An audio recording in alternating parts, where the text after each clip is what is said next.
Hola a todos, ¿cómo están? Espero que muy bien. En este video Nicolás Lucar y el fiscal Jorge Chávez Cotrina exigen al Congreso que de una vez por todas actúe y destituyan a Pedro Castillo. O sea, cualquier congresista en este momento, con la información que está en la documentación entregada por la Fiscalía de la Nación, podría acusar al presidente por infracción constitucional. Y toda esa información está en las 375 páginas de la denuncia. Tendría que suspenderse su mandato, o tendría que ser destituido.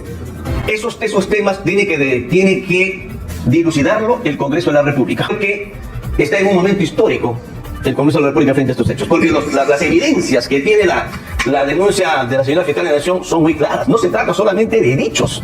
Así es, no solamente son dichos, sino que prácticamente ya está probado que Pedro Castillo sí es el cabecilla de su organización criminal, y como sabemos ahora lastimosamente todo está en manos del Congreso, lo cual preocupa bastante porque lo más probable es que la mayoría de congresistas utilicen el argumento de algunos que afirman que la denuncia constitucional presentada por Patricia Benavides contra Pedro Castillo es improcedente, lo cual es falso, y en este video el fiscal Jorge Chávez Cotrina se va a encargar de aclarar eso, y también le exige al Congreso que se deje de tonterías y de buen ejemplo. Escuchemos.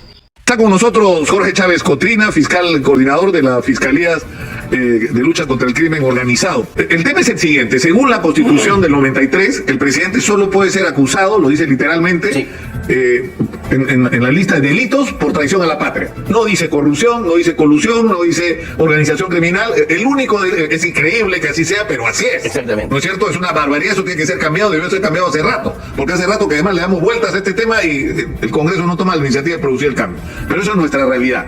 Entonces, lo que ha sostenido ayer el presidente y todos sus ministros al unísono ha sido: no pueden juzgar al presidente, no pueden acusar al presidente ni procesarlo por otro delito que no sea traición a la patria. Están violando la Constitución al pretender denunciar constitucionalmente al presidente. Lo que pasa es que dentro del cuerpo legal de un Estado no solamente está la Constitución, sino están los tratados internacionales. Y el Tratado contra la Corrupción tiene temas de derechos humanos, por lo tanto entra dentro del bloque constitucional. Para poder interpretar el artículo 30 de la Convención, también las Naciones Unidas ha elaborado una guía de interpretación. Es decir, esta convención tiene una guía de interpretación que es parte de la convención. Claro, porque lo que dice, para la gente que recién se conecta, el sustento sobre el que construye su denuncia la Fiscalía de la Nación es que, más allá de lo que dice el artículo 117, el artículo 30, inciso 2 sobre todo, de la Convención de Derechos Humanos de las Naciones Unidas, que el Perú ha suscrito y al suscribir se convierte en ley para el Perú, ¿no es cierto? Exactamente. Lo que dice es que cada Estado adoptará las medidas necesarias para establecer o mantener, de conformidad con su ordenamiento jurídico y sus principios constitucionales, un equilibrio apropiado entre cualesquiera inmunidades o prerrogativas jurisdiccionales otorgadas a los funcionarios para el cumplimiento de sus funciones y de proceder, de ser necesario, efectivamente a la investigación, al enjuiciamiento y el fallo de los delitos tipificados con arreglo a la presente Constitución. Es decir, que el Estado tiene que encontrar que en el momento que se presente un conflicto entre las prerrogativas y protecciones que pueda tener, por ejemplo, en este caso el presidente, y la gravedad de los delitos, tiene que buscar, no lo dice explícitamente, pero está en el contenido de todo, digamos, es el sentido de la propia convención, que no debe haber impunidad. Es decir, si hay un caso de corrupción, digamos, grave, tú no puedes ampararte en las prerrogativas de protección que te pueda dar la legislación, en este caso la Constitución. Y eso justamente lo aclara la guía de interpretación legislativa de la misma convención, que establece en su artículo 6 lo siguiente: exitosa. La legitimidad de toda la estrategia de lucha contra la corrupción, la percepción pública de la justicia, el funcionamiento de las empresas privadas y la cooperación internacional resultaría muy perjudicado si los funcionarios públicos corruptos pudieran evitar la rendición de cuentas, la investigación de delitos graves y el enjuiciamiento por ellos. Esa es la interpretación que te da. Y hay que tener en cuenta que también existen interpretaciones respecto al tema del conflicto entre la Constitución y un tratado internacional.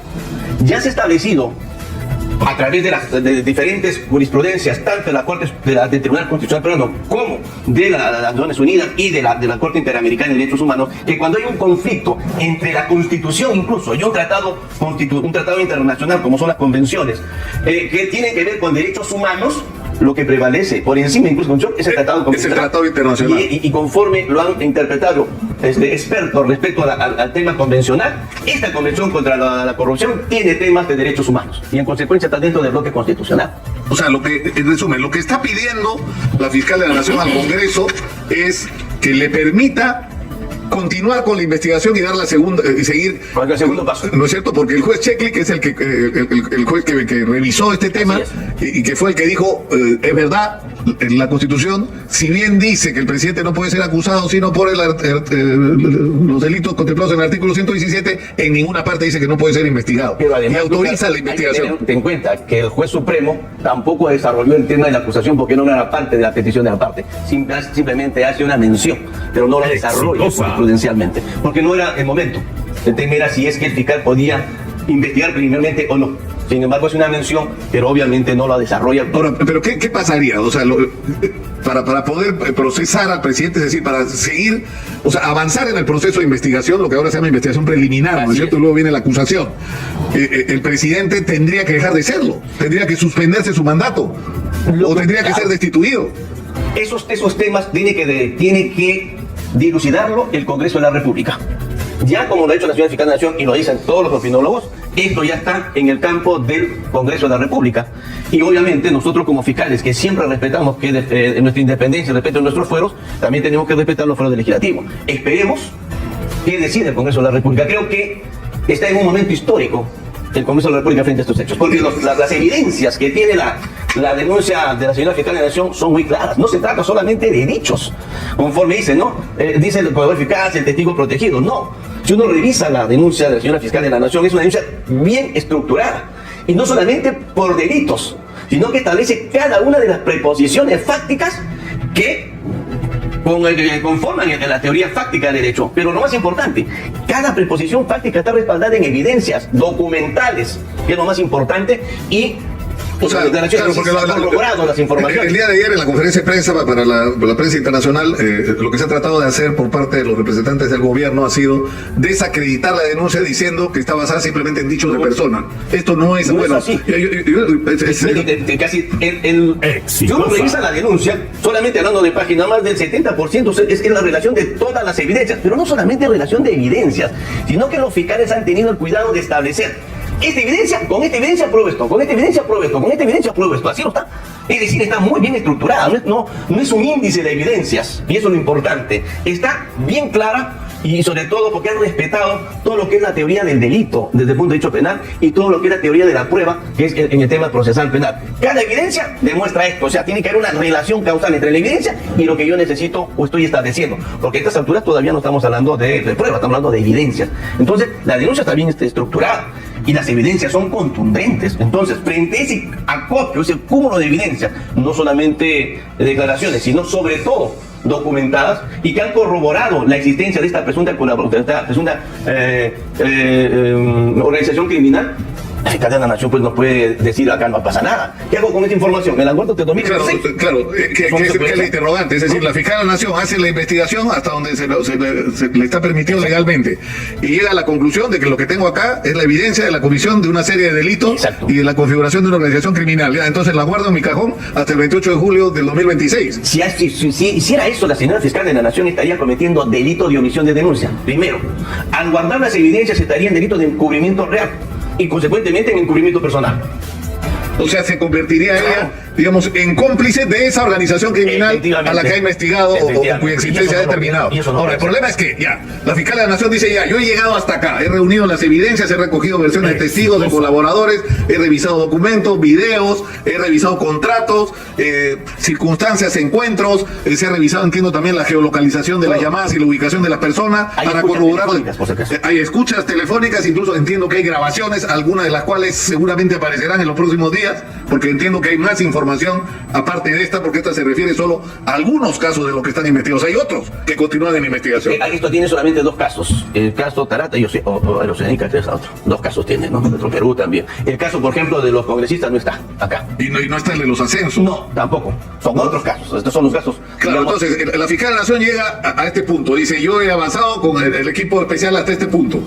Estamos claros que acá hay la comisión de delitos, acá hay la evidencia de una organización criminal, no puedo seguir avanzando, porque la ley no me lo permite. Entonces, ¿qué hago, señores congresistas? Permitan ustedes que esta investigación avance. ¿En qué nos basamos? En la Constitución ya, pero pone limitación ya un momentito, pero tenemos la Convención que nos ampara. Esa es, digamos, la argumentación. Lo que le está diciendo la Fiscalía de la Nación es, señores congresistas, interpreten usted la Constitución dentro del marco del derecho internacional.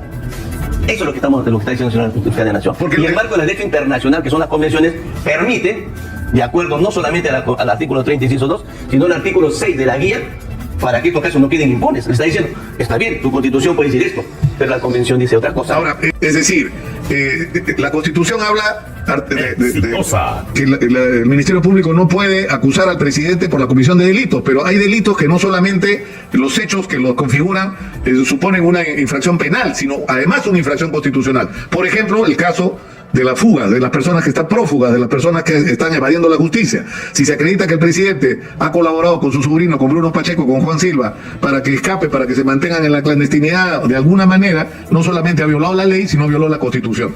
O sea, y esa infracción constitucional amerita que el Congreso, o sea, cualquier congresista en este momento, con la información que está en la documentación entregada por la Fiscalía de la Nación, podría acusar al presidente por infracción constitucional. Y toda esa información está en las 375 páginas de la denuncia.